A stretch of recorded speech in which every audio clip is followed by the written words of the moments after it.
Let's talk about fat loss for those of us who are over 50 and how it actually works. I'm sitting right now on my old school Nautilus clamshell machine. And what this is, it's an abdominal machine. And what it does is flexes the spine, causing the abs to contract. So the abs actually do the contracting.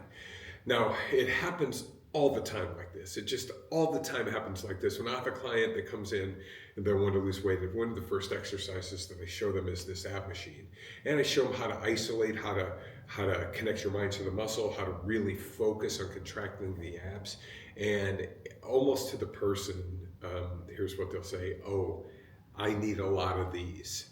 And their thought process is this. Their thought process is, if I do a bunch of abdominal exercises, then my abs are going to get smaller. And there's nothing that could be further from the truth. Your exercises for your abs have nothing to do with your waist getting smaller. All they do is to work the underlying muscle. It's called spot reduction, and it's a physiological impossibility, meaning I'm going to lose weight on a particular area of my body by doing a lot of exercises for that particular area.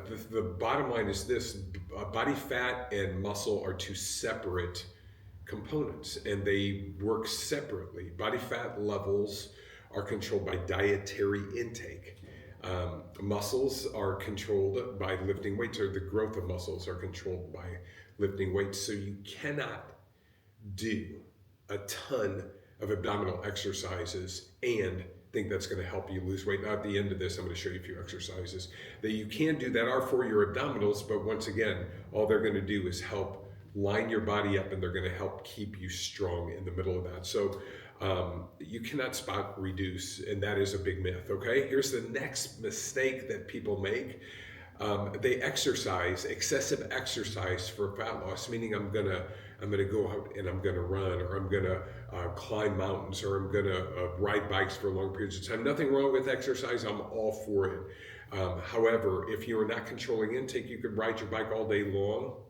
Calorie intake, if you're not controlling calorie intake, you could ride your bike all day long. You could walk for hours. And I do suggest walking for some people who, when they start a program, if they're extremely overweight, I suggest that they work up to a little more walking than the 30 minutes a day that I normally recommend.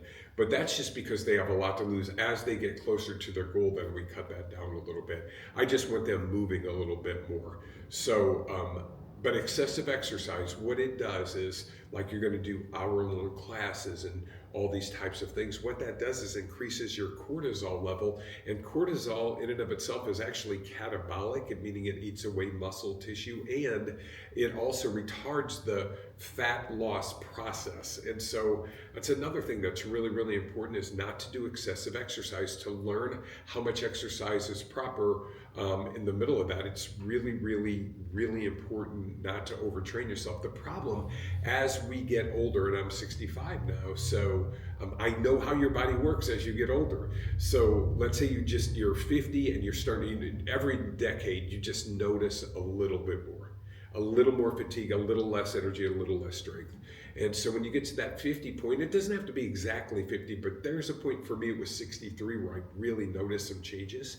But at 50 or in that area, what you're going to notice is your metabolism's different. It's slower. You don't lose weight like you used to. When I was 20, I could diet for 3 days and have six-pack abs. When I got to be 30, it would take 3 weeks to get that same effect. At 40, it takes 3 months. At 50, it was just harder and harder for it to happen. So you have to be really, really diligent.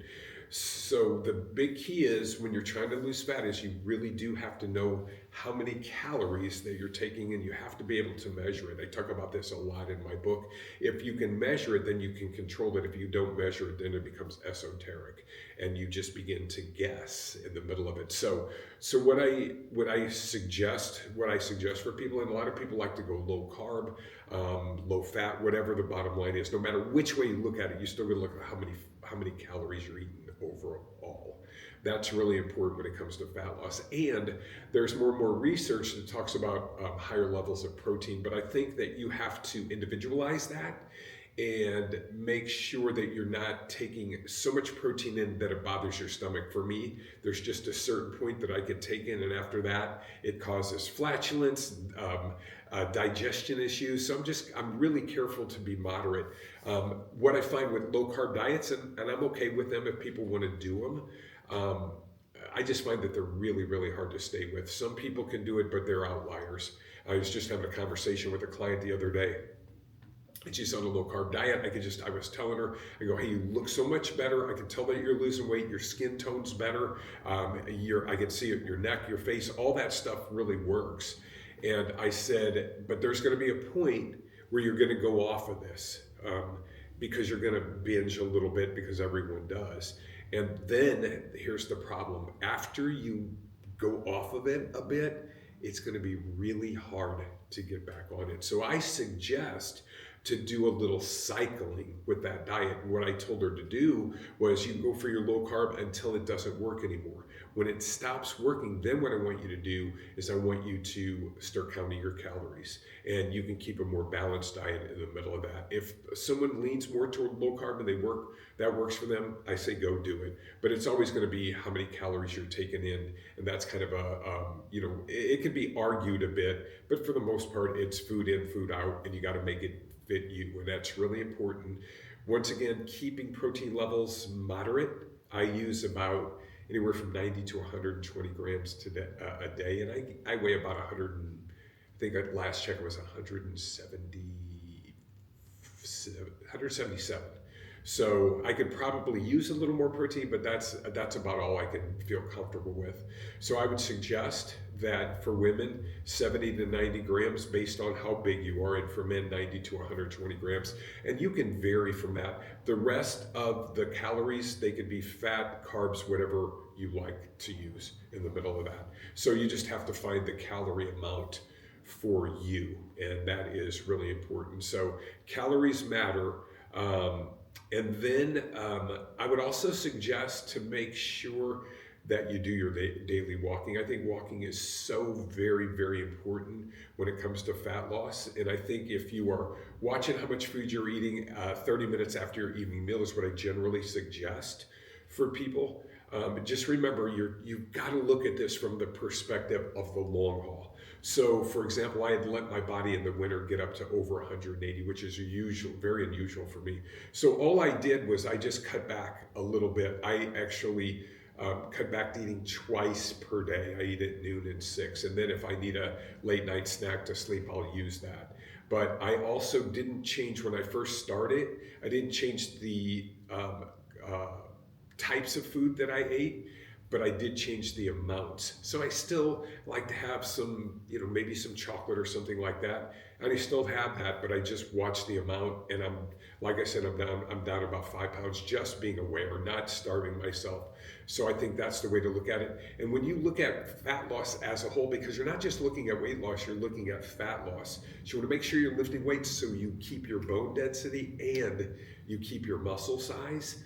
But you have to remember also that you only want to lose maybe a pound at most per week. Better yet, it would be a half pound. And I know that sounds really, really slow, but the idea is not to go on a diet. The idea is to change your lifestyle, create a different type of lifestyle that will support fat loss forever. So I don't want to just throw you on a diet and say, oh, you're going to do this for a period of time, because diets, for the most part, are like holding your breath. And there's just a point to where you have to breathe. And so that's when people fail. They think, oh, I'm just going to grind away. And there's just a point when your body won't do that anymore.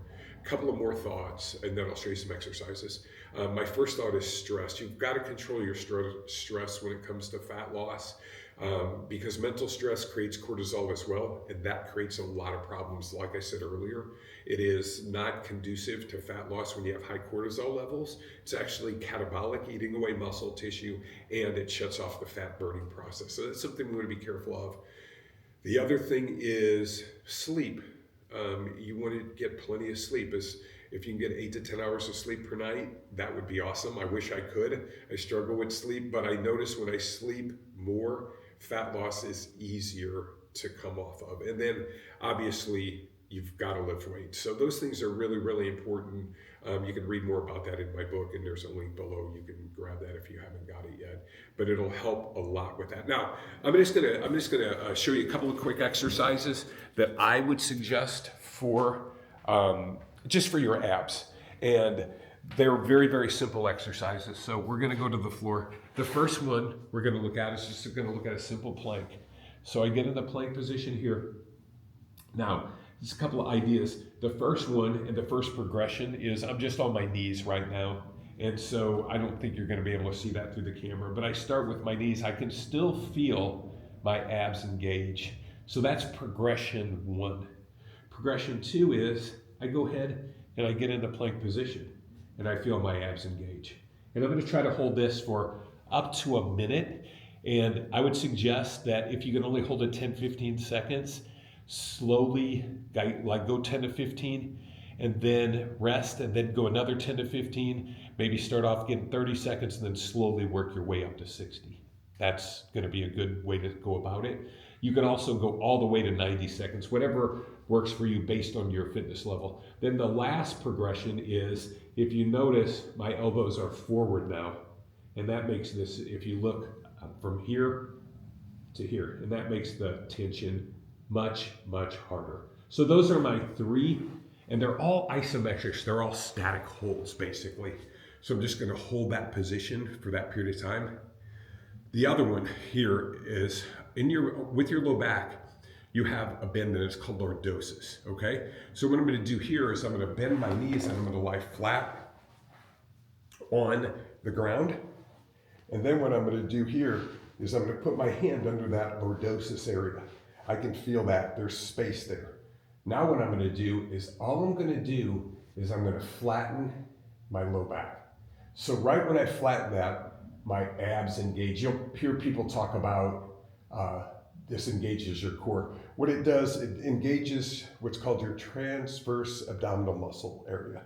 And so it's gonna, your rectus is your upper or your outer, and the other one is your the other part of your abs, or your transverse, and they're underneath.